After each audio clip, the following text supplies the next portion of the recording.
3, 2. Axé, gente, boa noite. A tão esperada live. Nós estamos aqui nos estúdios do Templo da Luz Dourada. Montamos tudo isso aqui para vocês. E olha quem que é meu convidado hoje, especial, o pai Alan Barbieri. Eu tenho que falar com a boca cheia de mãe, toda cheia de orgulho, meu filho, amor da minha vida, admiro, acompanho, sou fã, você sabe disso, né? Em todos os grandes momentos da sua vida, eu sempre estive junto porque você me chamou, porque você me considera, porque você me respeita. Então, fala uma boa noite para todo mundo aí. Olá, gente, muito boa noite. Sejam muito bem-vindos à live. Prazer estar aqui. Eu falei para a Mônica nos bastidores agora, que estou até nervoso aqui, estou tenso. Muito diferente de gravar um vídeo sozinho, mas muito prazer estar aqui, mãe. Pelo orgulho, de fato, que eu tenho pelo trabalho que a senhora faz, pela história da Luz Dourada. Estou aqui, me sinto, de fato, um filho mesmo, uma criança, né, um bebê engatinhando nesse processo de religião, de disseminação do conhecimento, que é o que a senhora sempre fez, e que me inspirou, né? A gente vinha conversando, assim, até das coisas que a gente poderia conversar com as pessoas, né? Sim. E a senhora é um grande incentivo nisso tudo.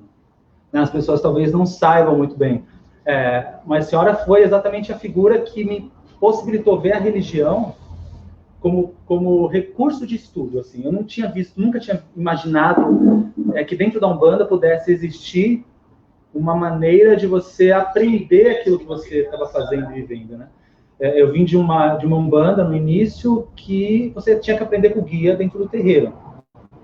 Então, quando eu fiz o curso Portal de Luz do Pai Obaloaiê, estou até adiantando o assunto aqui, mas quando eu fiz o curso Portal de Luz do Pai Obaloaiê, lá em 2000 e alguma coisa, eu até achei a apostila sem querer esses dias, né? Sério? A apostila com as minhas anotações. Você lá. Tem a apostila tem a ainda? apostila, a gente tirou umas 6, ver. eu vou te mostrar.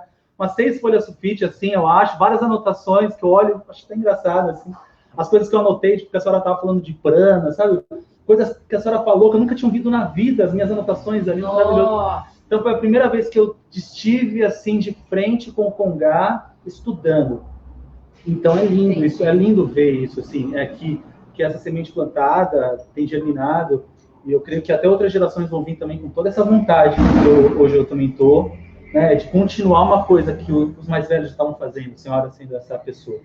Né, porque os mais novos não estão criando uma coisa do zero, né? Os mais novos estão continuando uma coisa.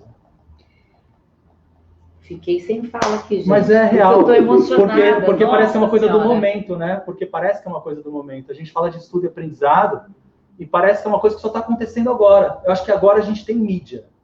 Eu acho que agora a gente tem possibilidade de expansão, uma coisa que antigamente não se tinha. Nem só também pelo domínio com a internet. Hoje a gente tem. Não tinha. Realmente não tinha. Isso já acontecia, só que em pequena escala, porque era dentro dos terreiros. Sim. Era dentro dos templos e escolas. Hoje, a gente consegue fazer isso para milhares e milhares de pessoas. É engraçado você tocar nesse assunto, porque é assim, eu tenho, né, no seu Tiriri, um visionário na minha vida. Primeiro porque, há 20 e poucos anos atrás, ele colocou a casa como templo. E ele falou, essa casa é uma casa-escola. Quando eu vi isso, eu ouvi ele falar casa-escola, eu falei, gente, é terreiro ou é escola? Eu confesso para você que eu não tinha nenhuma visão, intenção, absolutamente nada, né? Inclusive, eu sou economista. Eu era gerente de banco. Eu fui bancária, então eu não tinha ideia de trabalhar na região, de ter escola. Isso eu tirei e falou, não, o Templo da Luz Dourada é uma casa de orixá, é uma casa-escola. Tá, e o que a gente vai fazer? Eu falei para ele, tá, o que a gente vai fazer? Porque eu não tinha nem ideia. O que você vai ensinar quando você tem terreiro? O que você vai ensinar para as pessoas? De fato, o que você ensina? Ele falou, no dia a dia. O que mais você batalhou esses anos todos? Eu falei, pai, qual a sua maior dificuldade? Ele falou para mim. Eu falei, a minha maior dificuldade foi quando eu fui médium de chegar numa casa e não saber nada.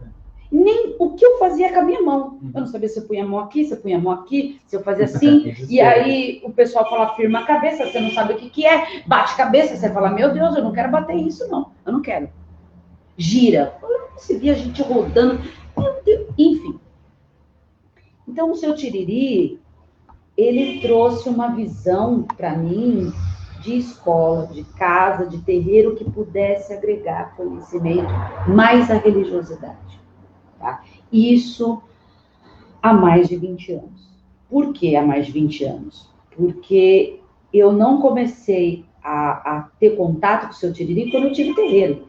Eu conheço o seu Tiriri desde quando eu comecei a incorporar. Sim. E eu comecei a incorporar o seu Tiriri, eu tinha 15 para 16 anos. Então, antes mesmo de eu ter terreiro, ele já era presente na minha vida. Tanto é que eu vou falar para vocês, o seu Tiriri ajudou a gente a olhar o contrato de aluguel da nossa casa. Falou, essa cláusula aqui. Gente, é impressionante de falar que entidade só resolve problema espiritual. Não. Ainda mais Exu, né? Não, gente, eles sabem muito.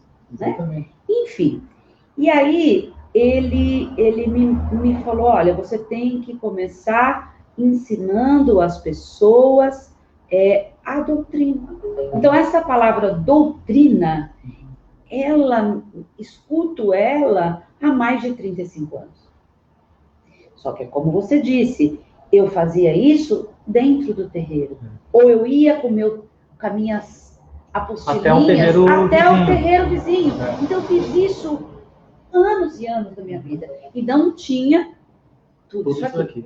Não tinha nada. Aliás, não tinha nada disso. Nem celular eu tinha. A gente tinha linha telefônica. Tá. Gente, eu tenho 52 anos, não é uma coisa de 50 mil anos atrás. É uma coisa de 25 anos, 20 anos. Tá? Enfim, aí veio isso e depois veio o portal. Esse nome portal, prana, chakra, duplo etérico, Paraná. Quem me ensinou foi as entidades. Depois, quando eu fui ter acesso a livro, que eu vinha ver que chakra tinha estudo sobre chakra, não sei o que sobre duplo etérico. Eu falei, gente, aura, campo magnético, dimensão de vida. Eu falei, isso é louco. Meu Deus do céu. Entendeu? Então, isso não me torna uma pessoa melhor que ninguém, nem uma pessoa pior do que ninguém. Torna a minha história. Sim, com certeza. A minha história, né? O que a gente viveu.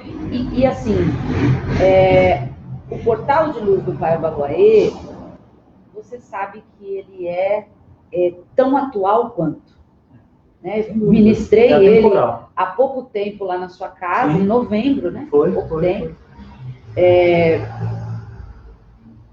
E ele é mutante, ele é transformador, né? E todo conhecimento, né? Eu creio que o conhecimento, eu acho que esse é o grande papel do sacerdote, do santo, do pai de santo, é um que tem transformar a vida de quem está em volta. A gente tem uma premissa dentro do Casa de Lei, que a gente fala sempre, a gente está aqui para transformar a vida através da religião. Transformar a vida fazendo o que você faz melhor, né? Ensinando, enfim, fazendo o que você pode, mas fazendo o que você faz melhor. Sim. Eu acho que é essa grande essência assim, do papel do sacerdote que a senhora... Eu tive a oportunidade de conhecer a senhora quando estava nesse processo também, disposta lá atrás a ensinar, a disseminar, a compartilhar. Então é incrível, voltando ao começo, né, tá aqui, né, com a senhora. Me lembro da primeira vez que eu entrei aqui, depois do Portal de Luz para a Bola, porque aconteceu assim, eu fiz o curso, aí passou cerca de uns 2 meses, o terreiro que eu era filho fechou. Fechou por causa de fofoca. Você fez o portal de Pai Obaloaiê onde? Aqui? Não me lembro, não foi aqui. Foi em algum outro terreiro, eu não me lembro onde. Era um domingo, eu lembro que teve gira no dia, gira de Preto Velho.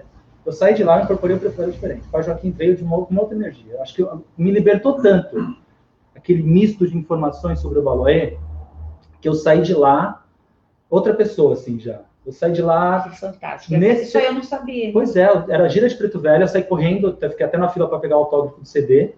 O CD tinha acabado de lançar. Nossa, 2006, 2007, sei lá. O CD acho que foi em 2006. Bom, tinha acabado de lançar o CD. E aí eu fiquei na fila, peguei o autógrafo e já fui correndo porque tinha gira. Acabou o curso às 3, às 4 tinha gira. Agora eu pego o autógrafo seu, né? Não pra tanto. Mas eu falei, eu nossa... sou super fã, gente, eu sou mãe coruja, gente. E é incrível, assim, como o caminho... E eu sou muito grato a isso. Eu sou muito grato a ter conhecido, a entender. Eu acho que essa é a grande questão do momento. É entender, mãe, que você não faz nada sozinho. Que a chave vira a partir de outras pessoas também. Não é você que faz. Eu acho que não importa o que você faça, se você é bom ou não, se você tem sorte ou não, eu creio que as pessoas que estão à sua volta são cruciais para fazer você subir ou descer. Sim. E se você souber aproveitar a oportunidade, é a grande questão, sabe? Então, eu sou muito grato a isso. Por isso que tenho orgulho, muito orgulho de estar aqui. E deixa eu te falar uma coisa. A Casa de Lei completa quantos anos esse ano agora?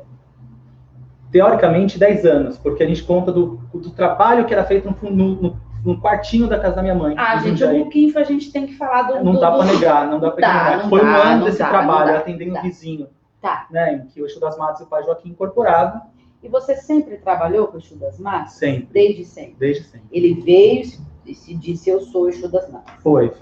Quando eu tava... Porque assim, também não é um Exu, porque há 10 e poucos anos atrás, ninguém falava de Exu das Matas. Ninguém, eu não tinha... Só falava de tranca-rua. Pois é, eu fiquei confuso de entender a própria Exu das Matas pela falta de informação na época, a gente não tinha acesso à internet. Sim. Então eu conheci uma vez um rapaz, que ele era de um terreiro de Quimbanda. Certo. Ele tinha 40 anos de Quimbanda. E ele falou que incorporava o Exu das Matas. Aí eu fiquei encantado. Me tornei um amigo dele, e aí fiquei encantado para tentar tirar dele tudo que ele tinha de Exu das Matas. Mas cada Exu é um só, né? No final das contas, eu acho que a descoberta da própria entidade... Deixa eu perguntar uma coisa. Com quantos anos você incorporou a primeira vez? 16. 16 anos, aonde? No centro que eu tava... na verdade, assim, a gente tá falando de Umbanda, mas eu vim do Espiritismo. Então, eu entrei no Espiritismo com 11. Tá. Com 12, eu tive a minha primeira experiência mediúnica. Quem te levou? Mamãe? Eu sozinho. Você sozinho? Foi. Mas sua mãe deixou? Minha vida era muito louca, mano. Com 13 anos eu já morava sozinho. Quanto? 13. Meu Deus. Eu trabalhava em 2 empregos, tinha uma coisa muito louca na minha vida, assim. É que você não para, né? Desde muito cedo eu tive que criar uma independência. Tá. Então, minha carteira de trabalho tem uma foto que eu tenho uma cara de bebê ali, nesses dias olhou assim, a gente tava mexendo nos documentos, ela falou, meu Deus, quantos anos você tinha aqui? Você, sabe, parecia que tava de fralda ainda. Nem tinha assinatura direito.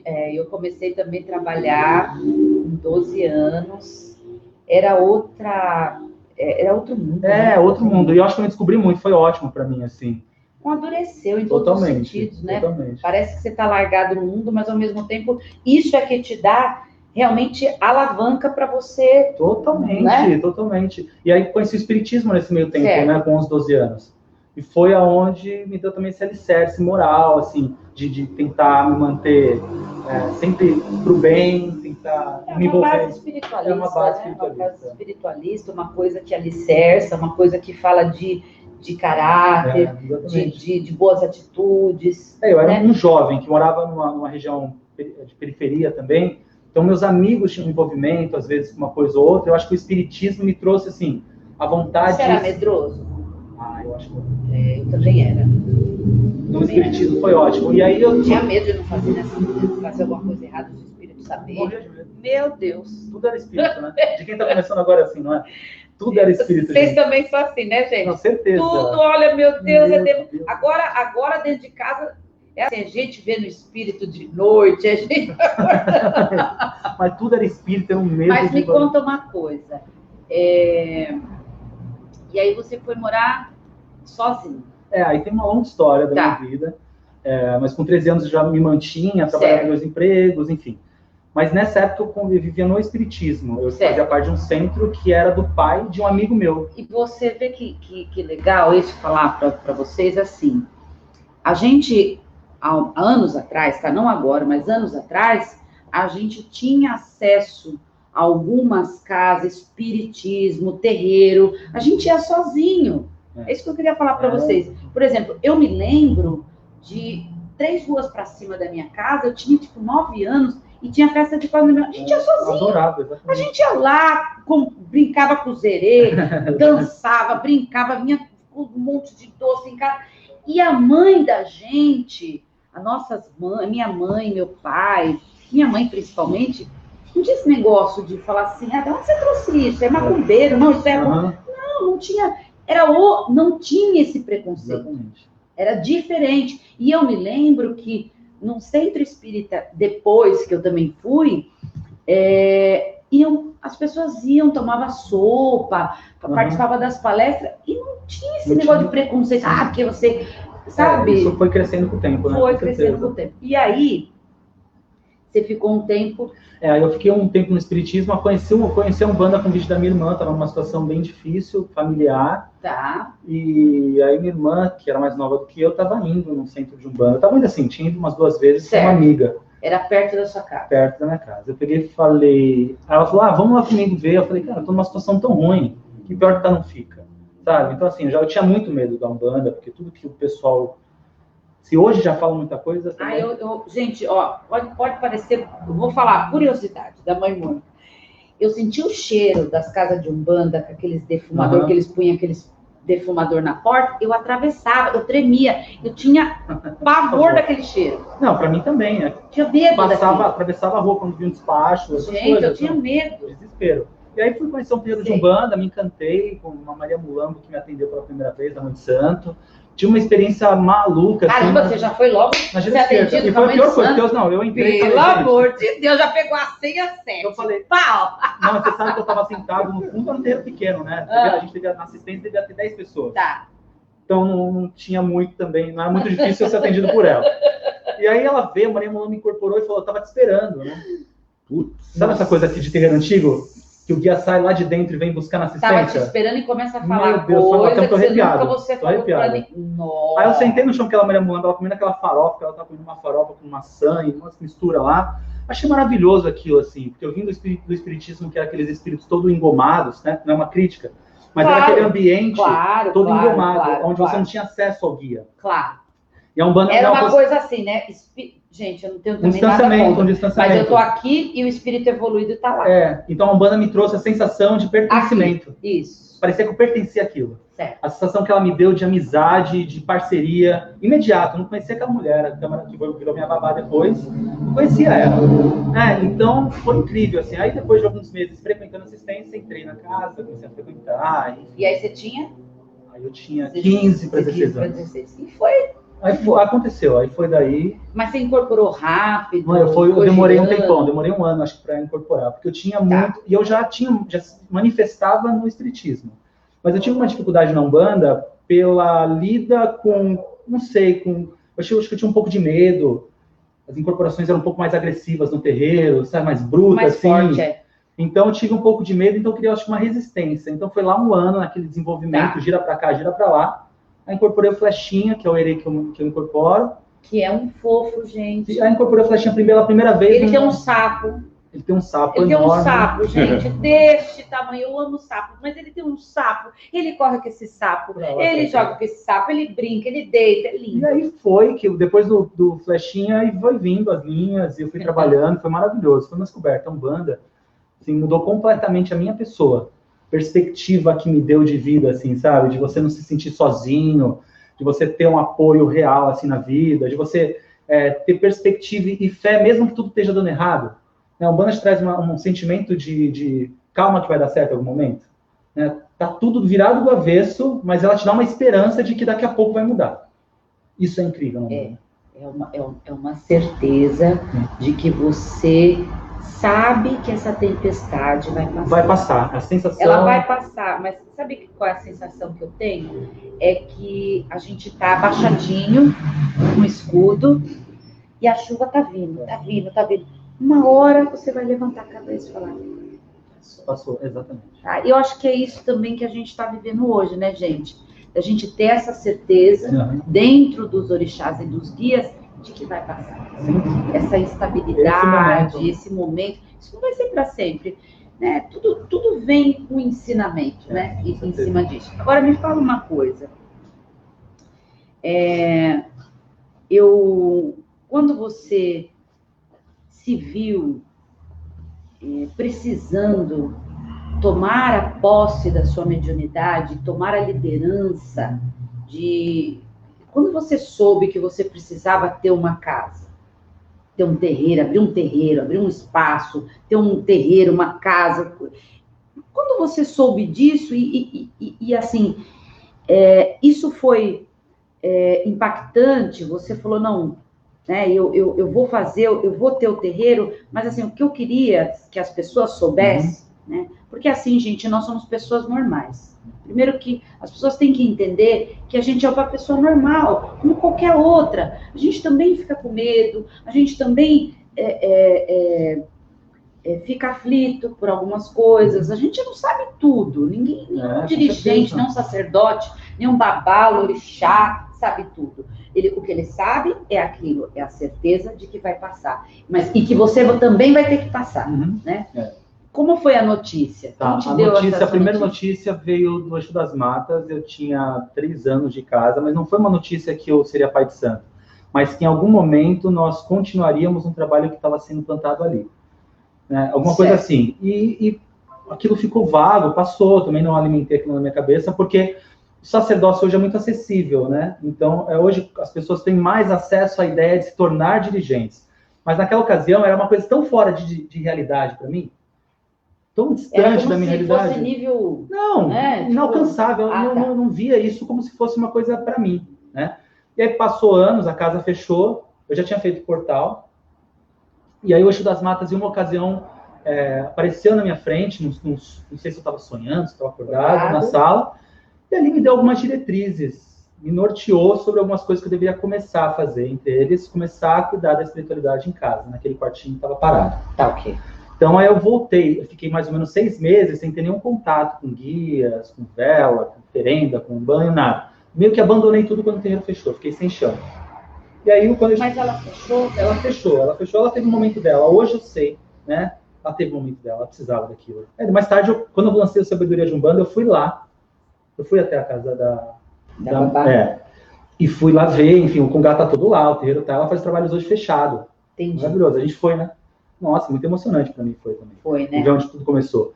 E aí, mãe, o Eixo das Matas apareceu nessa ocasião e falou, bom, é que a gente ia começar aquilo que ele falou lá atrás. Bom, comecei esse trabalho na minha casa, uma vez por mês, não trabalho, mas eu incorporava, e afirmava, enfim. Aí foi que eu vim procurar a senhora. Já tinha feito portal. Cerca de 1 ano depois, que eu fiz o portal, 1 ano e meio depois, eu já fazendo as coisinhas lá em casa, eu vim procurar a senhora. E assim, gente, vou te falar para vocês, as nossas propagandas, elas eram distribuídas em jornal. Tá, o JUS. Completamente. Jornal de Umbanda Sagrada. A gente colocava no carro, a gente ficava circulando São Paulo, entregando. Ia buscar lá na Barão de Limeira. Ia lá de madrugada, o pai Marcelo buscar lá na Barão de Limeira. Não, era o único meio, acho que, de divulgação. A gente trazia isso, ficava separando de 50 em 50, batia o dia inteiro distribuindo. Gente, era o dia inteiro distribuindo o jornal. Sem tomar café, sem parar para almoçar. E, ó, papai, nós daqui. Olha, e ele era forte em Bauru, né? O JUS, ele foi criado pelo Rodrigo Queiroz, junto. Depois aí o Alexandre Comino trouxe ele para São Paulo, parte dele. Mas assim, quando me foi apresentado, primeiro foi assim, a senhora vai escrever para o jornal. Eu falei, escrever o quê? Escrever o quê? Escreve sobre doutrina, sobre Umbanda. E aí, incrível que quando você se põe para fazer a coisa acontece. Acontece. E aí eu comecei a escrever e foi. Fiquei 12 anos. E 12 anos o JUS foi a minha única ferramenta de divulgação. Nossa. 12 anos. Eu dei sorte. Eu peguei assim, porque foi isso. A gente foi num santuário lá em São Bernardo. Lá no santuário tinha. Certo. Tinha, né? Tinha. Então, a gente foi, aí o ônibus entrou, tava no ônibus com os médiuns, numa ocasião quando eu descobri o portal. Tá. E aí eu peguei o jornal e abri de cara com um curso assim, tava lá uma divulgaçãozinha. Falei, cara, vou me inscrever nisso daqui, né? Aí a mãe de santo não aceitava, que estudava, assim, não é que não aceitava, ela também falava, cuidado com as coisas, tal. Vai, né? Aí a gente conversou com ela, né? Eu conversei com ela, falei, olha, eu queria ir ver. Ela falou, tá, mas depois você me fala o que você vai ver no curso e tal. E aí eu me inscrevi outras 2 médiuns que no dia não foram, faltaram, eu fui sozinho. E aí foi, eu também cheguei na senhora pelo jornal, né? Esse meio de comunicação que tinha na época e, enfim. O sacerdócio para você foi bom? Foi. Aí foi aí que quando eu chego aqui, que eu falei, então detalhe, aí, nesse 1 ano trabalhando na minha casa, eu tive uma ocasião, olha só, manifestado com o Exu das Matas na minha casa, em meio a um atendimento, e eu me lembro de ele me trazer a lembrança da senhora, do seu rosto. Porque até aí a senhora foi uma tutora de um curso. Eu não tive mais contato. Não tinha mais acesso à informação. Acabou. Não tive mais nenhum contato, nunca mais busquei. Tinha só o seu CD e o seu material. Aí, de repente, tive esse insight no meio de uma manifestação, incorporado, consciente, e me veio o rosto da senhora. Eu falei, caramba, que é muito santo, eu vou buscar ela aqui. E aí eu procurando aquele jornal para tentar achar o endereço da sua casa, achei o endereço. Liguei aqui, era uma sexta-feira, ia ter gira. Aí eu vim numa sexta-feira na gira, fiquei naquela fila lá embaixo e tal. Enfim, cheguei aqui, acho que era Gira Gerês, não me lembro agora. Eu sei que foi incrível, aí tô aí. Aí tava tendo um sacerdócio, conversei com a senhora, falei, olha, eu fiz o curso Portal, aconteceu isso, eu tô fazendo isso. Né? E aí nesse período já tava começando a Rádio Talk Charuanda. Verdade. Aí eu falei aí eu falei para a senhora, olha, eu tenho um projeto também de compartilhar informação, mas eu nem sei como começar direito, porque eu não tenho informação. Né? Então, quer dizer, foi uma coisa que nasceu junto com todo esse movimento, assim. Verdade. Eu cheguei aqui, fiz o sacerdócio, aí a coisa começou a fazer mais sentido para mim também, porque o sacerdócio nunca foi uma coisa, uma meta, sabe?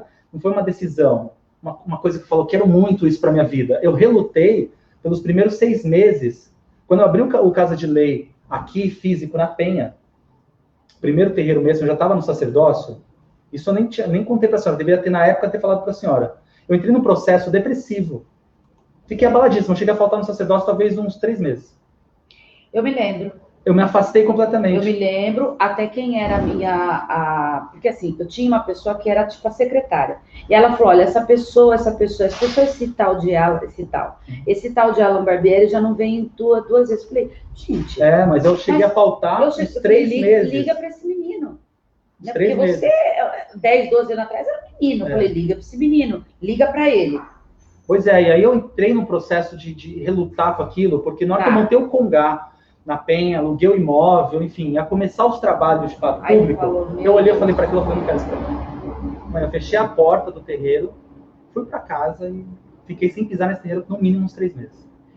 Ficou lá, abandonado praticamente. E aí eu tinha um contrato com aluguel, continuei pagando tal ainda. Mas zero comunicação. Zero comunicação. Tá. Zero. Entrei numa coisa, num momento triste, assim. E aí aconteceu algumas coisas. Que foi triste? Será que não foi uma ancestralidade? Olha, foi um renascimento. Né? Uma ancestralidade, hoje eu vejo uma ancestralidade te levando lá no seu princípio, para você poder se ver, se encontrar. Porque eu vou falar uma coisa para você. Um sacerdote, um líder espiritual, ele é muito solitário. É uma vida. Tá? Sem dúvida. Todo mundo acha que a gente está rodeado de filho, que a gente está rodeado de gente, que as nossas redes sociais, que a gente tal. Mas um sacerdote, gente, olha, é assim. Nós somos...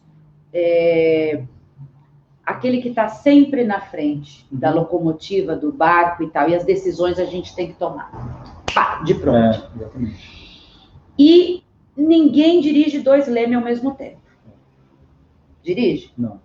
Senta 2 pessoas na mesma cadeira? Não. Ocupa, dirige o mesmo volante? Não. É só uma pessoa.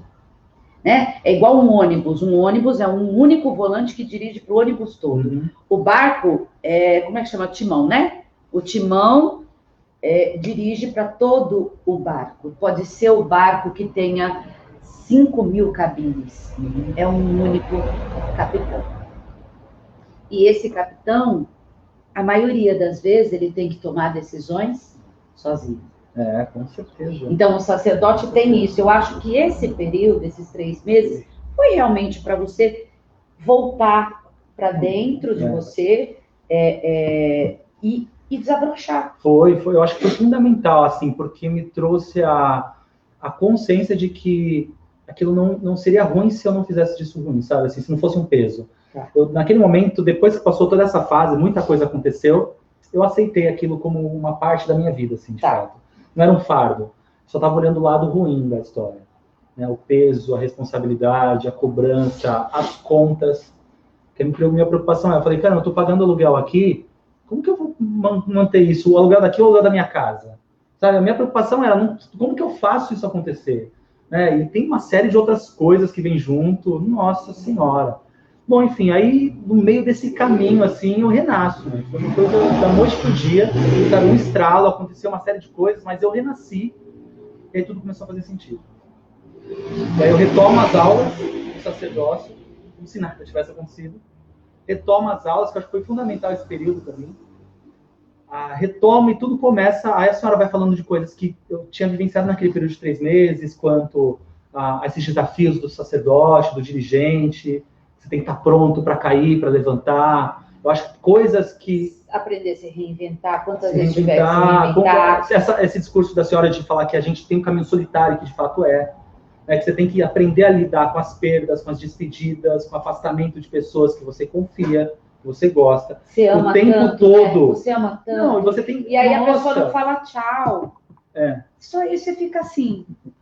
Para um dirigente novo, é absurdo isso, gente. Mas você era muito novo. Eu tinha 23 anos. Era muito novo e sozinho. Isso que eu estou falando, muito novo.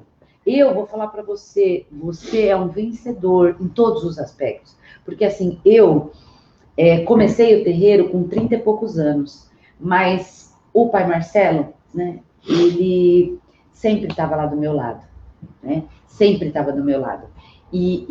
Só que eu já tinha, né, eu já tinha casado, eu já tinha tal, só que o seu Tiriri sempre falou uma coisa, ele falou, olha, o dia que o terreiro destruir a sua família, ou tentar destruir, ou invadir, ou quebrar isso, o terreiro não está sendo bom. Então você precisa rever. Né? Então, ele falou, se você for decidir entre o seu bem-estar e a sua família, e o terreiro, o que você vai ter que decidir? Primeiro pela sua família. Isso ele falava num discurso lá atrás. Tá? Passado o tempo, o que ele fala para mim hoje? Um caminho sem volta. Hoje é o discurso dele. Filha, minha burrinha, um caminho sem volta. Então eu não consigo mais, não sei você, mas não ser isso, não fazer isso. Eu não consigo mais. Todo mundo fala para mim, mas a Mônica, que o pessoal sempre fala, mas escuta, e a Mônica? Porque agora só existe a mãe Mônica, mas e a Mônica? Eu falo, a mãe Mônica é isso, a Mônica é isso, a mãe Mônica é isso. É a minha vida. Eu escolhi isso para mim e não me arrependo. Gente, por favor, eu falo, pai, vamos lá. Vou dar um exemplo assim, clássico, mas um exemplo. O cara que resolve, ou a mulher que resolve ser uma cirurgiã especialista em cérebro, ela só vai ver isso. Ela vai sair da cirurgia, ela vai descansar, ela volta, ela vai operar uma outra cabeça, ela volta, ela vai fazer, ela volta. E a família vai entender, e todo mundo entende, porque ela está fazendo algo nobre. E o sacerdócio, a família tem que entender que é algo nobre, porque você está lidando com o caos, com a podridão das pessoas. E é o tempo todo. Porque alguém te procura, pai, Alan, tá tudo ótimo na minha vida. Tô ótima, maravilha, pai. Não. Só chega o caos, né? Só chega o caos. Né? E esse é o... Assim, por isso que eu acho que alguns pais de santo teve o terreiro até fechado pela depressão, pela tristeza. Muitos. E não é por competência espiritual, ou por incompetência espiritual, muito pelo contrário, né? Então, eu vou falar para você, teve momentos, eu tinha, que você não sabe disso, eu não te contei, não sei se eu te contei ou não. Eu não consigo conversar com ele, gente. Quase a gente não se vê quando a gente se vê assim. É assim, a gente quase não se vê. 5 minutos. Agora, né, a gente acha que agora a gente tem conversado mais, né?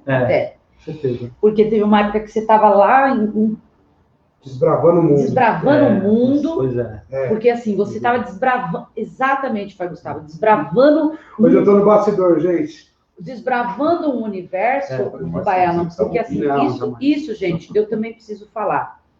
Você foi aquele que desbravou um universo que ninguém tinha tido coragem. Eu vou falar por quê.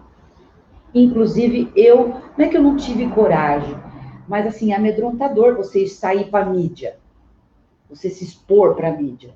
Você entende? Uhum. Descaracterizar o sagrado. Então a gente tinha muito medo, porque eu sou das antigas. Sim. Eu sou uma senhora. Pode não parecer, né, gente? Sou uma parece, velhinha. Sou uma velhinha de 52 anos. Sou uma senhora.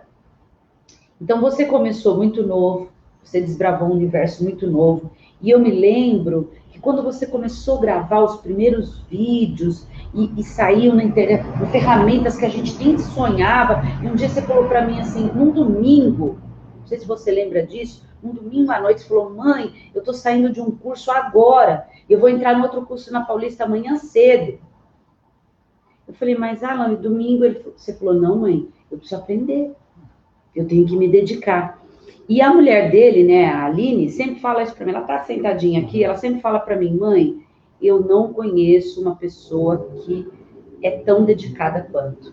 Então, esse mérito é só seu, de dedicação, persistência, de você não desistir, sabe? Isso eu admiro demais em você. Obrigado, mas sabe, da sua persistência, de você não desistir. A Casa de Lei, o escudo da Casa de Lei, o brilho dela, é você. É você.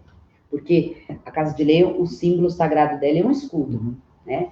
E quando você fez a primeira arte, eu nunca vou esquecer, a primeira arte, você colocou um monte de nominho: fé, amor, carinho, esperança, né? E vinha um escudo. Eu falei: só faltou colocar: esse sou eu, Alan, né? Só faltou pôr seu nomezinho dentro do escudo. E eu vi uma luz, eu falei: essa luz é você. E assim, hoje eu estou muito feliz.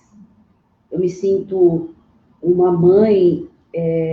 Sabe quando você olha para a pessoa e você fala: puxa vida, ele é um líder,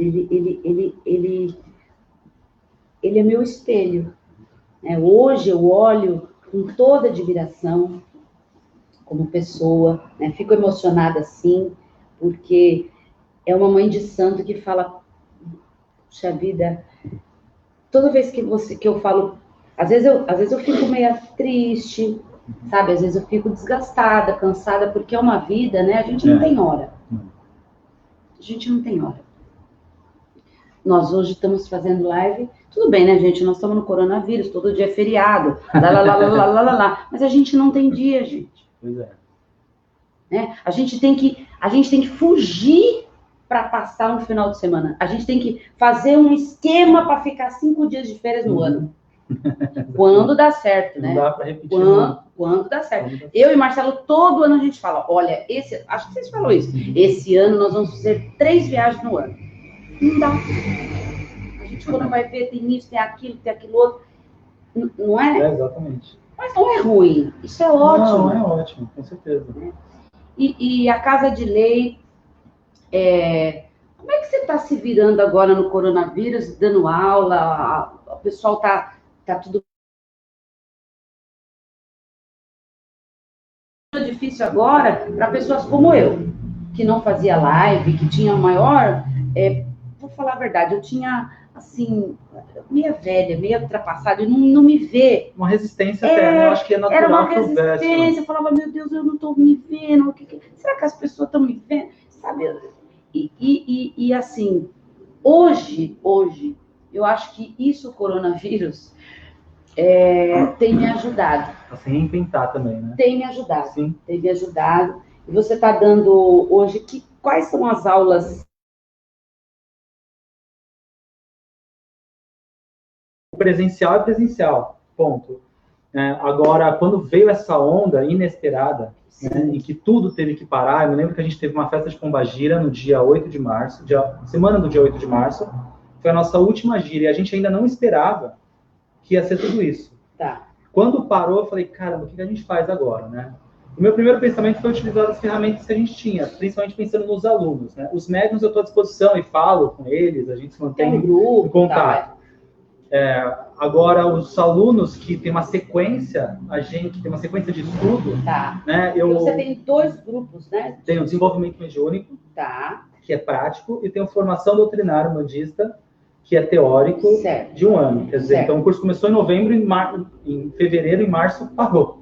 Aí o que eu fiz? Eu falei, gente, não vamos parar o estudo, porque daqui a pouco a gente já volta. Então, o que eu estou fazendo? Eu estou gravando a aula para os alunos, eu gravo essa aula e mando o vídeo para eles. E aonde você tem gravado? Lá na Casa de Leite? Onde eu estou. Onde eu tô? Tá. Quando a gente está em casa, está em quarentena, eu gravo onde eu tô. Pego hoje a câmera, o celular, Certo. enfim, eu gravo aquela aula que hoje fica até muito mais bem proveitosa, porque o vídeo sai com horas, às vezes, de duração. Porque tem inspiração, vai falando na hora, você está muito à né? vontade, você está em casa, e aí acabou que está sendo aula assim, eu acho que eles estão gostando muito também, então mantenho esse contato, respondo as Que perguntas, bacana. mando um vídeo para manter, porque a minha preocupação principal foi como que eu mantenho esse pessoal E aqui? agora, né? Vou desgarrar essas Não, as pessoas que estão chegaram todas- aqui com o olho brilhando, né? As pessoas chegaram lá no começo do curso brilhando, uma expectativa gigante. E depois você fala pra Imagina, o cara pessoa... tá lá esperando aquilo e aquilo, pum. Tem gente que falou, Alan, mas a gente fica a distância de 2 metros, vai com máscara, vai com álcool. Eu falei, não pode, né, sabe?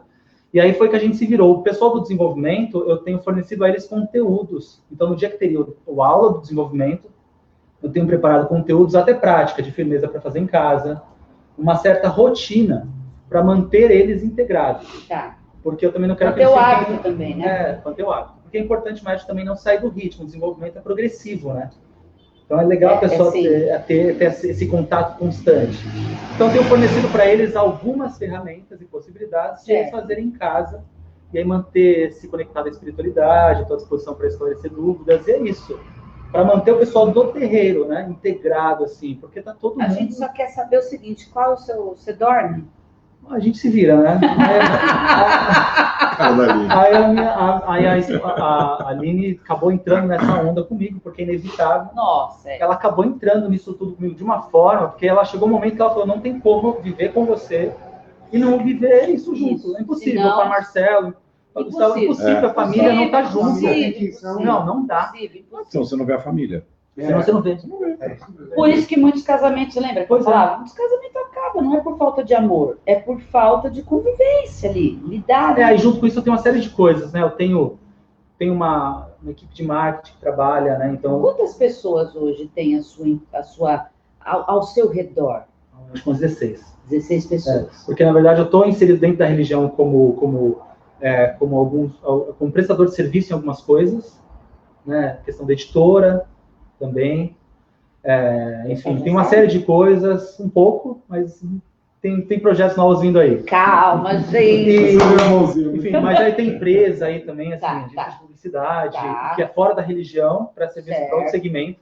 Então, assim, tem umas 16 pessoas aí, eu acho que integradas entre CLT e freelances, que também dependem desse movimento todo. Então, quer dizer, eu também estou me virando para fazer essas pessoas terem o seu sustento. Porque essas pessoas também estão dependendo de eu produzir para essas pessoas também viverem, sabe? Então, assim, é uma preocupação além... Deixa eu fazer uma pergunta para você. Os médios do templo da Casa de Lei, os filhos da sua casa, eles entenderam esse momento coronavírus e estão ajudando e colaborando com a mensalidade? Porque é um assunto que eu queria também falar, porque assim, poxa, gente, né? Porque tem muito terreiro passando dificuldade. Gente, tem terreiro aí que vai ter que fechar. Muitos terreiros.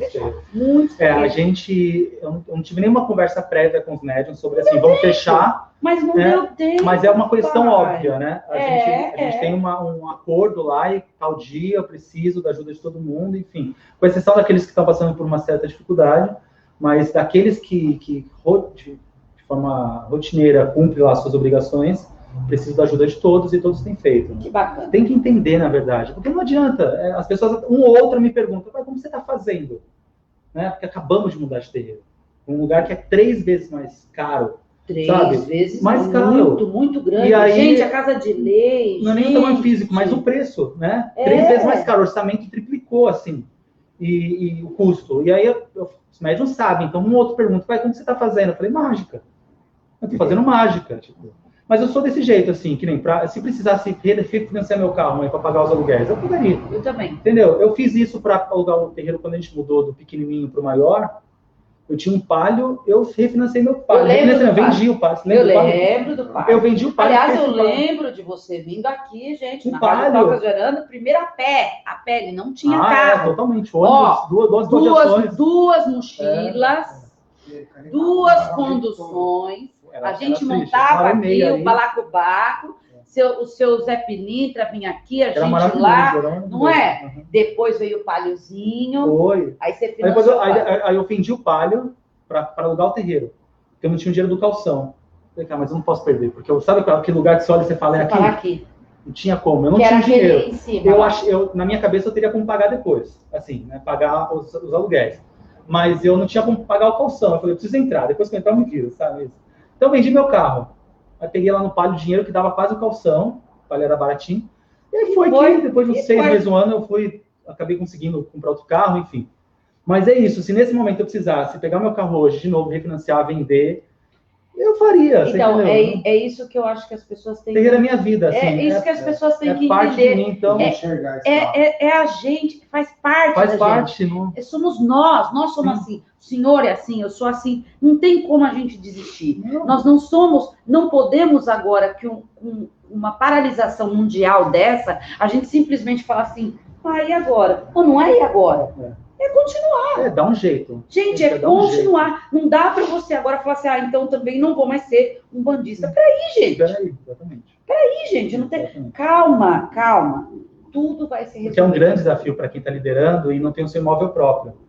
Né? Os custos de aluguel, de despesas mensais. Para o médium, talvez, que isso passe despercebido, porque ele fala, pai santo vai se virar. Mas a gente tem uma preocupação. Nossa preocupação é esse mesmo. Como que eu mantenho isso daqui? E as pessoas também, para falar, a Casa de Lei, né, o terreiro Casa de Lei, ele está ativo como nunca. Como nunca, porque está sendo firmado. Hoje a gente estava lá fazendo todas as obrigações Então, as velas estão se gastando, não sei o que, taraná, o marafuzinho, o Exu das Matas, não é? Sim.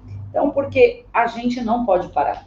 Né? E a espiritualidade também não pode parar. E a gente compartilha dessa importância com os médios, mas é claro que, às vezes, é difícil que todos entendam. Né? Mas eu creio que a maioria acaba se esforçando para tentar entender isso. Que eu tento deixar o mais claro possível sobre um pouco dos nossos custos, mas também não sou muito de ficar pedindo favor, mãe. Então, assim, pelo amor de Deus, sabe? Assim, eu conto muito com a colaboração de todos, mas se eu vejo que as pessoas não se tocam, sabe? Eu falo, vou dar um outro jeito. Você vai para cima do outro lado e resolve. Vou dar um outro jeito, porque eu acho que isso tem que ser espontâneo também. Você faz parte de uma casa, o filho da luz dourada, chega aqui, é óbvio que isso não está de graça. Então, ele tem que chegar aqui, ele tem que falar, peraí, quanto que se gasta para pelo menos, sabe, para ela estar aqui? Não, e vou te falar, experiência própria. Se você deixa o médium entrar e ele não paga, depois ele não vai querer pagar. Uhum. Ele vai achar que aquilo é obrigação. Gente, né? Assim, não dá para essa roupa branca sua ser não comprada do nada. Você pagou. Uhum. Né? Não dá para você fazer as coisas do nada. Então, a gente tem essa dificuldade. E assim, as pessoas acham... Né? Tem uma frase aí, gente, olha, vocês não me levem a mal, tá? Mas eu vou falar mesmo. O pessoal fala, nossa, mas vocês cobram curso, vocês cobram desenvolvimento, por que vocês não fazem de graça? Caridade, dai de graça que de graça recebeis. Porque tá assim, né? Então, eu costumo brincar assim, sem ofender ninguém, tá bom, gente? Então, incorporeis na rueis. Né, filho? Porque vai lá na rua, então incorpora lá, sei lá o que você quer fazer. Mas aqui não dá. Vocês entendem? Não dá.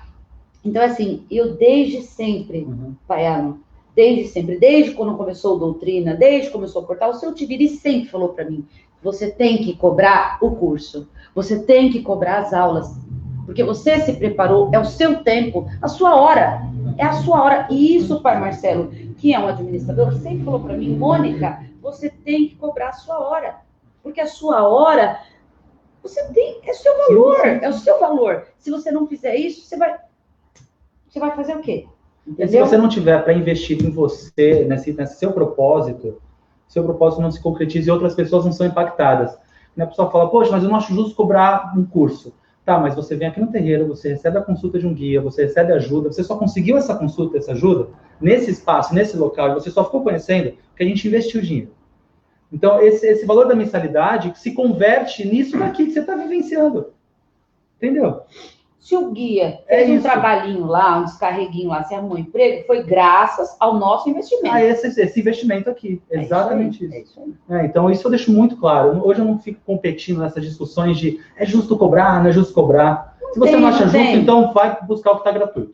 Nesse momento, se eu tive um custo para produzir... Ponto. Se eu tive um custo para produzir, ponto, não é discutível. Ponto. Acabou. É isso aí. Se você fizer igualzinho, de graça, aí eu posso falar, tá bom, você me ensina como você fez. Mas para fazer igualzinho eu estou fazendo, sem custo nenhum, impossível. Entendeu? Então tem um custo isso. É a mesma coisa, para você vir aqui hoje, você veio como? Voando? Não, você teve um custo, você entrou no carro, você pôs a gasolina, você veio. Entende? Ele tá bonito, né, gente? Vocês viram a roupa que ele tá lindo, gente. Vocês viram o cenário que a gente fez? Esse cenário aqui, eu tô... lindo, gente, agora eu amei. Tem gente em casa se perguntando onde tá sendo gravado hoje. Os caras estão gravando. Já mudaram aqui. Mas que Ai, gente, mas maravilhoso. é assim, pai. Eu sei que a gente poderia ficar conversando horas e horas e horas. E quando a gente começa a conversar, a gente realmente não para. E assim, hoje, essa live, ela tem sido, né, assim, esperada, especial. A gente está aqui envelhecido e só eu estou sendo alimentada por essa força que você tem. Entende? Isso, ele não tem... É algo... É vice-versa. É algo que ele transcende guia espiritual. Isso é do Alan. Entende? Essa força, esse brilho, essa vontade, isso é animador, isso é incentivador. Já dá vontade de... Falando com você, já dá vontade de fazer alguma coisa já. Vamos produzir. Você viu para ela, você já Sai daqui, eu já vou pensando produzir. em alguma coisa para fazer amanhã. E a gente, e bacana, né, lembrar, falar para todos, assim, uma particularidade, quando a gente senta, a gente se reinventa, né, a gente sempre fala, a gente pode ficar um tempão sem se falar, quando a gente se fala é como se a gente estivesse se falando no mesmo momento, não tem distância, não tem... Gente, ele é meu filho, mas ele é o meu pai também, vocês entendem? Ele é um dirigente, ele é um sacerdote, ele é um líder espiritual ao qual eu admiro tanto quanto, tá? E assim, é bacana e é bom. E tem uma palavra que você fala, que quando você fala, me toca lá dentro. Quando você fala, não, mas isso aqui é sensacional. Mãe, nossa, o guia falou isso, é sensacional. E quando eu ouvi isso a primeira vez, eu falei, gente, mas, nossa, é tão simples, mas toca tanto, porque assim, a Umbanda é sensacional, né? A Umbanda é sensacional, porque olha o que ela fez com a gente, olha o que ela faz com a gente, e olha quantas milhares, Paiano, quantas milhares de pessoas que hoje, milhares, fora do Brasil, que o senhor tem falado, se comunicado o tempo todo o tempo e o tempo todo. De pessoas que, a partir de ter ouvido e escutado o seu sensacional, a sua garra, a sua vontade, o seu ânimo, falou, peraí, gente, eu vou fazer diferente. Então, o quanto essa luz que eu falei, que é do escudo lá, né, do Ogum, que te move,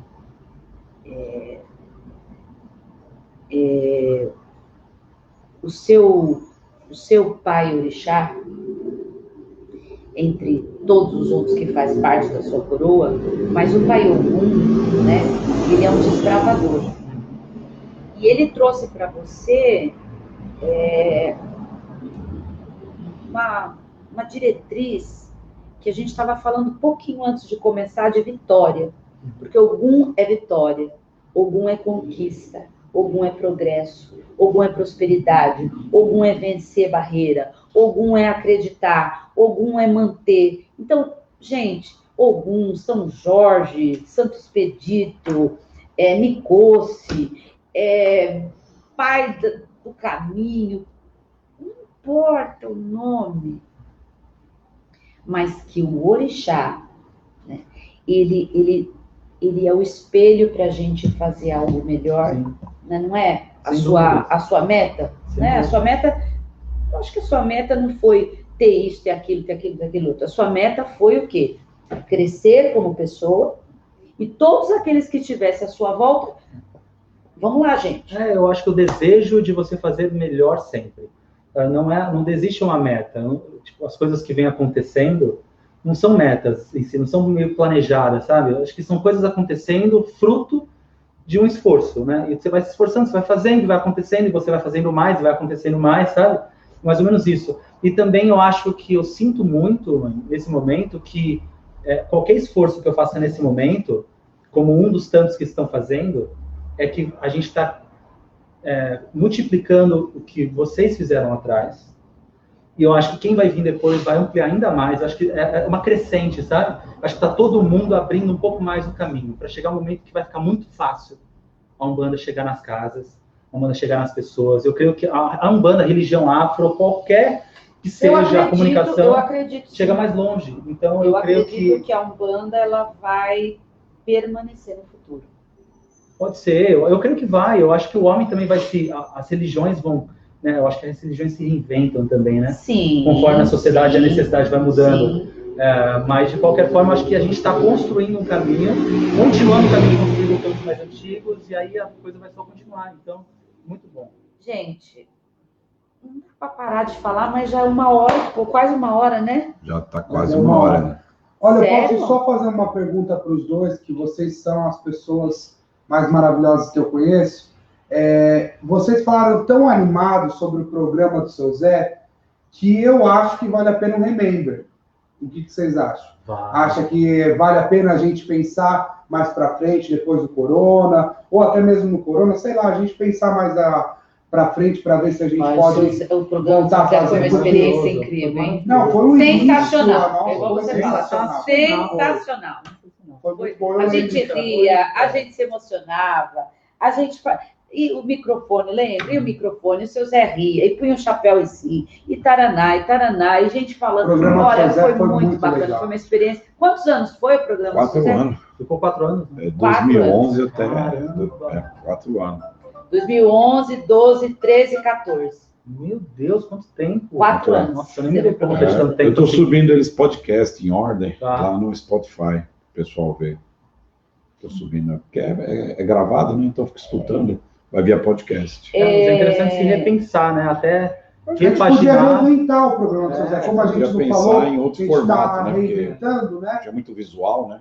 De repente a gente pensar em alguma coisa, filmar uma parte, não sei. Podemos conversar. Podemos ver, gente. Se o projeto nasceu junto, não tem por que não continuar junto.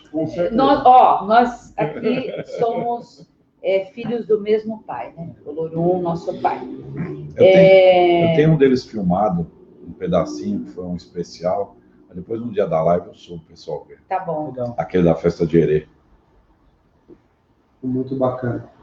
Foi muito bacana. A experiência muito boa. 4 anos da nossa vida. Parece que foi, né? Pouco tempo, mas se passaram 4 anos. Bom, gente, eu sei que a live está maravilhosa e eu ficaria aqui, tipo, sei lá, quanto tempo, porque acho que o tempo é curto e ao mesmo tempo o tempo é um dos recursos mais maravilhosos que a gente tem da vida, que é o nosso tempo, tá? O nosso tempo. O que a gente está vivendo aqui, a gente não vai viver mais. Né? Então, a gente também tem que pensar em viver o hoje, tá? Então, o pai Alan dá todo o recurso hoje e só não entra numa firmeza, só não aprende a fazer alguma coisa, um banho. Hoje, quem não quer, né? Quem não quer. Quem não quer. Simplesmente quem não quer. Você vai, estou passando mal. Gente, é só ter um pouquinho de fé e esperança e fazer as coisas direitinho. Sem dúvidas. Buscar direcionada a informação. Também para não pegar qualquer coisa aleatória. Tem que tomar esse cuidado também. né? Coerência, né? Coerência. Coerência. E eu acho que a informação está disponível de todo mundo hoje, né? Está à disposição de quem quiser. Deixa eu te falar uma coisa. Na sexta-feira, agora, nós vamos fazer uma gira, um culto, uma reverência ao Pai Ogum. Porque essa casa, você sabe, né? Tem um Pai Ogum, uma estabilidade de vida.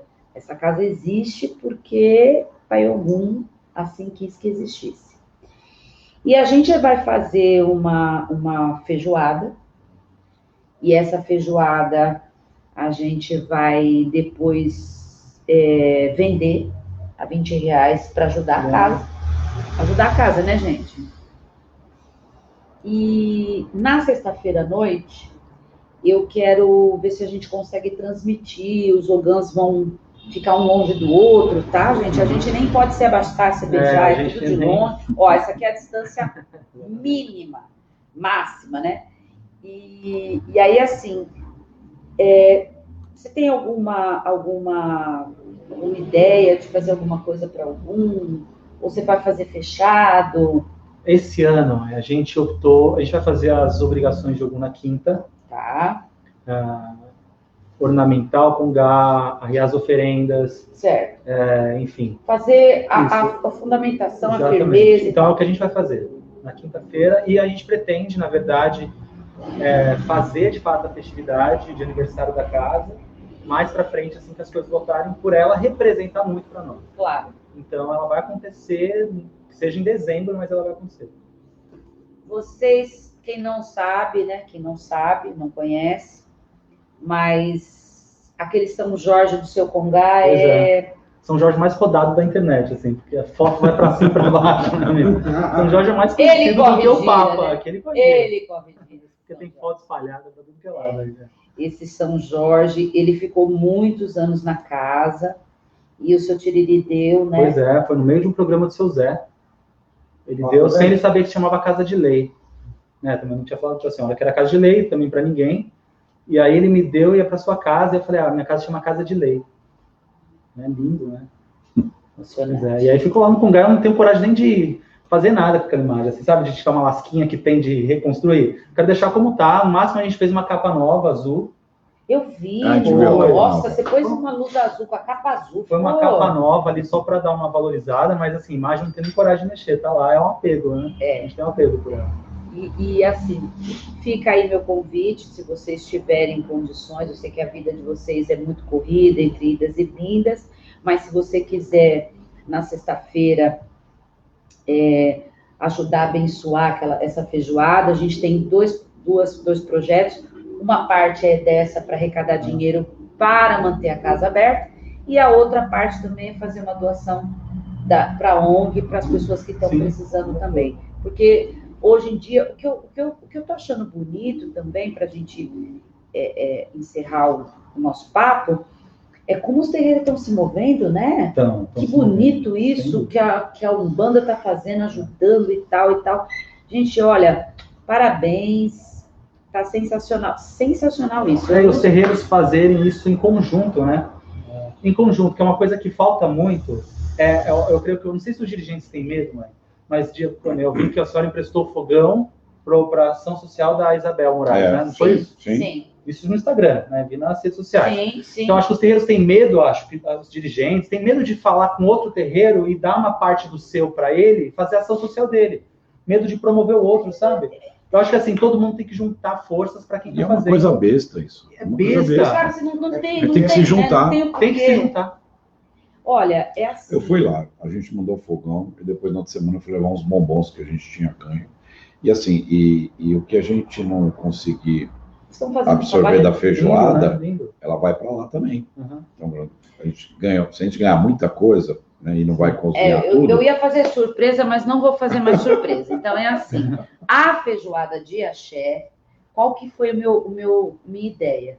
É que a gente fizesse a bênção de Pai Ogum, o axé de Pai Ogum, de vitória, da pessoa poder comer aquela comida de axé boa e espalhar para as pessoas que precisam. Sim. E aí distribuir. Eu quero, assim, qual é a nossa ideia, né, amor? É a gente fazer uma parte, o que vender, vendeu, tudo bem, e pelo menos mais da metade a gente levar lá para a Mãe Isabel, para os guerreiros da Jurema, que está fazendo um trabalho junto com o Sandro Bernardes, assim, admirável. Incrível. Admirável. E outras coisas. A gente está fazendo também uma campanha agora para sabonete, produto de higiene. Sim. Que também a Mãe Isabel também nos ajudou. E a gente está fazendo uma troca dessa. O Sandro, e a gente está num grupo. E pela primeira vez, depois de 30 e poucos anos, a gente está conseguindo se conversar. Uma coisa que a gente sempre teve entre eu e você. Exatamente. Entende o que eu estou falando? Sempre teve entre eu e você. Não foi aquele negócio de mãe e filho. Não, foi uma coisa assim. Sempre a gente teve esse contato normal. Sabe? Eu não quis tirar nada de você e você não quis tirar nada de mim. Não, a gente somou. Sim, e assim, no dia da inauguração lá que eu fui, meu Deus, aquele dia lá foi o dia mais impactante da minha vida. Aquelas bexigas, aquele zerê, aquela coisa, a união, o brilho, as pessoas. Gente, a Casa de Lei hoje é uma casa, um marco. Hoje, a Casa de Lei referência. Isso, obrigada. É uma referência, não dentro da Umbanda. É uma referência de que se dedicar e fizer bem feito e batalhar, dá certo e funciona. E a gente juntar as pessoas lá, a gente tinha nesse dia vários dirigentes, amigos. Então, eu acho que isso que é essa rua de comunicação. Os dirigentes precisam se comunicar. Sim. Então, tem hoje essa possibilidade de comunicação com muita gente. Sim. Muitos dirigentes. A Bel é uma delas, a Dérito é um, Sandro Luiz. E aí tem tantos outros que têm lá os seus terreiros, que praticam Umbanda, às vezes, com fundamentos diferentes, que isso pouco importa pra gente. E a gente consegue trocar muita figurinha. Eu fui na casa do pai Sandro Luiz, né? O pai Sandro Luiz, o pai dele, também tem a fundamentação da casa deles, da Angola. Uma casa de raiz, uma casa de 50 anos. Meu Deus do céu. Uma banda linda. Gente, eu fiquei... Não foi, Gustavo? Foi maravilhoso. Nossa, a hora que E a senhorinha? Cantar pro caboclo, uma senhorinha lá, mas, gente, que coisa linda. Não existe, gente, a Umbanda do Paiá, a Umbanda da Mãe Mônica, a Umbanda do Sandro. Existe só a Umbanda tocada na minha casa. Da forma que foi. Não, é maravilhoso. Esse momento, assim, tá muito favorável. De união, de respeito, de troca. Né? Não existe mais uma disputa de qual que tá certo. Então, isso que tá sendo isso bonito é maravilhoso. Isso, eu tô amando isso. A gente promove muito isso na internet. Né? Nosso discurso leva exatamente a isso. Você compreender o que acontece lá na tua casa e não você pensar como eu penso. É para você descobrir como é feito na tua casa. A gente enfatiza muito isso, porque não existe o certo e errado. Existe o que te faz bem e o que me faz bem. E tá tudo bem, sabe? Tá tudo certo. Tá tudo bem. E tá tudo bem. Bom, gente, vamos encerrar? O que vocês acham? O pessoal tá chateado aqui, mas... Fala para as pessoas. Olha, gente, hoje nós não nos atemos... nós não nos atemos a responder... Aqui é só retorno, gente, a gente não hoje quis... Eu sei que o Pai Alan, ele interage com todo mundo, ele responde para mais de 50 mil pessoas... Mas assim, gente, hoje a gente, assim, queria conversar, né? Uma coisa informal, mas informal, mas uma coisa tão natural, tão verdadeiro, né? Tão verdade, que é verdade para ele, é verdade para mim. Não foi roteirizado, né? Não foi pensado. Nós não combinamos nada, nós não falamos nada, só que simplesmente falei, poxa... Coincidentemente ou não, né? É o 1 de novo, né? Na nossa vida, porque abril é um mês. Enfim, gente. Então eu quero agradecer vocês todos. Um beijo grande no coração de todos vocês. Todo mundo fala que essa minha marca, um beijo grande no coração. Mas assim, eu acho muito delicado, muito amoroso dizer um beijo grande no coração, porque nós estamos passando por um momento que vai passar e que eu tenho certeza que os orixás estão tomando conta de cada um pessoalmente. Gente, nós não somos um número para os orixás. Nós não somos um número para os guias. Todo mundo pode falar, e os guias onde estão? Estão trabalhando e muito. Sabe por quê? E hoje eu falei isso para o Marcelo. Amor, no momento deste pandemia, nós podemos estarmos com a nossa cabeça sã, sabe? Com a nossa mente sã, a gente podendo pensar, podendo ter tranquilidade, porque muita gente hoje, pai, está totalmente desequilibrada. Totalmente. Tá? Então a gente tem que agradecer os orixás. Com certeza. Né? Com certeza. Então manda uma mensagem para todo mundo aí, os poucos, assim, os poucos e os muitas pessoas. E quem hoje não participou da live, perdeu, mas vai ficar gravado aí. Fica gravado. Né? Fica gravado. Um beijo para todos vocês. Fale para eles mãe. aqui. Mãe, a bênção. A bênção, Bênção pai. para Gustavo, para Marcelo, minha esposa que está aqui também, nos bastidores, tarde Beijo, da noite. gente. Obrigado, pai. Obrigado, mãe, pelo convite, tá? Me sinto honrado, de verdade. Eu só queria enfatizar uma coisa, assim. Tá. Com muito orgulho do Luz Dourada. A senhora falou bastante de mim, Ju. Eu acho muito difícil falar de mim, porque eu não vejo isso, né? Assim, tudo isso, falando, esse brilho, né? Essa é uma percepção de fora, mas eu, pessoalmente, não. Mas eu você sinto sabe muito... que eu sou verdadeira. Sim, eu sinto muito orgulho do Luz Dourada, pela senhora, por quem é, pelo caminho que construiu, pela capacidade de se reinventar, porque no meio do caminho, dentro da religião, existe muita soberbia de que, eu não mudo porque é assim que eu faço. Sabe? Eu acho que no meio do caminho, você saber se reinventar, se redescobrir, e com isso ainda inspirar, né? Eu acho que aí é a grande essência do papel do sacerdote. É ser capaz de traçar o seu caminho, se modificar, cair, levantar, enfim, eu acho que Luz Dourada representa tudo isso. Sabe? Então tem muito dessa força de Ogum. A gente estava falando com o pai Gustavo, né? Sobre esse papel de Ogum como o agente do progresso, né? O progresso de se reinventar, de se construir, reconstruir. Né? Ogum é aquele que destrói e constrói, é aquele que traça o caminho. Enfim, então a Luz Dourada representa muito isso. Muitas pessoas falam para mim, mas espera um pouquinho, a senhora estava na Umbanda, aí a senhora foi para Angola, e aí ficou Umbanda com Angola, Umbanda Omblé, Umbanda com Angola, Angola com Umbanda. E, gente, cabe tudo aqui. Exatamente. Perfeitamente, muito bem encaixado, confortável, cabe. E vou falar para vocês, não está preenchido, e ainda cabe mais. Sim. Uma vez uma médium chegou para mim e falou assim, achei muito, eu preciso falar, gente. Ela entrou, a gente estava montando, não sei que festa que era, e eu estava lá montando, fazendo as coisas e tal. Vai fazer assim, assim, assim. Aí ela falou assim, nossa, esse terreiro aqui sempre está mudando. Esse terreiro sempre tem coisa nova. Algumas pessoas acharam que foi uma crítica. Uhum. Aquilo para mim foi o maior elogio que eu recebi. Ela não percebeu. Mas assim, eu disse sim, aqui a gente vai fazer novo, porque o orixá, tudo que a gente fizer, a gente tem todo o tanto para fazer e toda a cortina para descortinar e a gente não pode parar. Esse é o meu ideal mediúnico, tá? De que eu não me basto só, assim, até que eu não me conformo, eu não sou uma insatisfeita.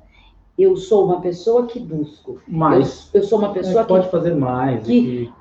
Eu quero mais. Sim. Eu vou mais. Porque o orixá, não é que o orixá me pede, a minha consciência, o meu coração, a minha busca, o conhecimento para mim é assim. Ele é uma metodologia de vida. Deu para entender? Uhum. Então, assim, todo mundo fala, a senhora está descansando. Eu estudo descansando. Eu descanso estudando. E leio outras coisas. Leio muitas coisas. Gosto muito de ler. Você sabe disso, né? Inclusive, ele é um incentivador. Tá sempre pegando no meu pé. Mãe, o livro. Mãe, o livro. Mãe, o seu livro. Realmente, eu tenho olhado para isso. Né? Vou contar com a sua ajuda sempre. Você sabe disso, né? Porque eu não sei por onde começar. Né? Eu ainda estou meia... Não sei, tem tanta coisa na minha cabeça, enfim, mas quem sabe, né? Para o futuro. E assim, o Templo da Luz Dourada, a nossa casa, e que posso dizer a nossa, porque você faz parte disso tudo, é o berço de muitas casas. Foi o berço de muitas casas. Sim. sabe? E foi algo... só que assim, você saiu, cresceu, desenvolveu e sempre respeitou a raiz. Sim. Isso. Eu acho que é o mínimo, na verdade. Isso é tão óbvio. É o mínimo. É tão óbvio, né? É o mínimo. É tão óbvio isso. E você respeitar, você considerar.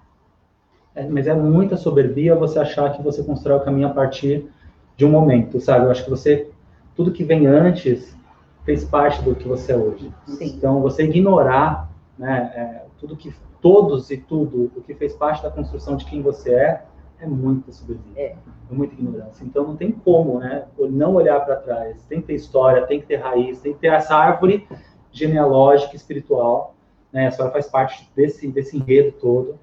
E é fundamental para o que eu faço hoje. Estou sabendo aqui que você está jogando tarô? Jogo tarô, na verdade, há um tempo, mas você sabe que eu tive que deixar... Olha lá, gente, eu estou dando em primeira mão aqui. Eu não divulgo, porque tem lá, às vezes, eu vou até indicar aqui para a senhora. A senhora está jogando tarô online?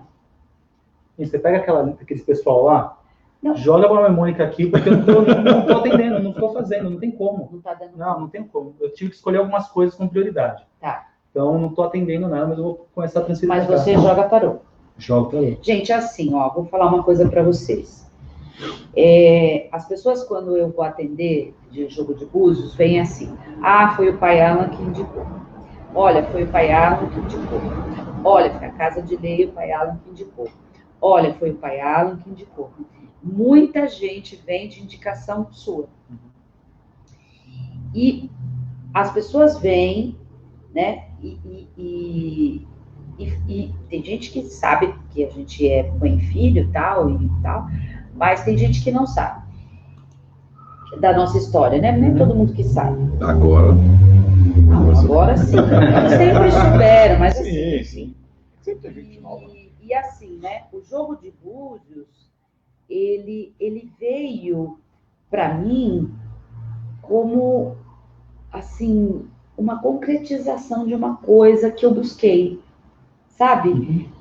O jogo de búzios hoje não é uma ferramenta para mim, hoje já é um método. Ele tá embutido já dentro da minha casa, ele já está estabelecido. E eu também me iniciei em Fá recentemente, né? Eu te contei aquele lá no Baba King, e foi assim de primeira mão também, estou falando aqui, tá? Eu não comentei com ninguém, você é a primeira pessoa que está sabendo, e agora todas as pessoas. Isso não é para me engrandecer nada, mas foi um conhecimento a mais, estava faltando para mim, para concretizar isso que eu te falei, que eu sempre busco, e foi uma experiência fantástica, sensacional, e eu tenho usado isso para meu crescimento ainda, que ainda eu tenho muito que crescer. Tá? Então, é isso, não estou com vontade de acabar nenhuma. Cada vez que fala que vai acabar, você pega um assunto novo, vai ter que acabar. Não, teve gente que saiu e já voltou. Foi voltar e voltou. Já falou, tchau, tá acabando, agora esse cara voltou. Tá bom, então vamos encerrar, né? A gente marca outro dia, não tem problema. Tudo bem. Pai Aí por aqui. Vamos fazer o seguinte, quando for fazer, aí eu vou até você. Combinado? Faz uma. Eu vou até você e a gente faz um bate-papo lá. Foi muito bom mesmo. Foi ótimo, mãe. Foi ótimo. Obrigada mesmo a todos. Axé. Obrigado, mãe. Prazer. Axé. Patacori Ogum, gente. Vamos lá. Axé.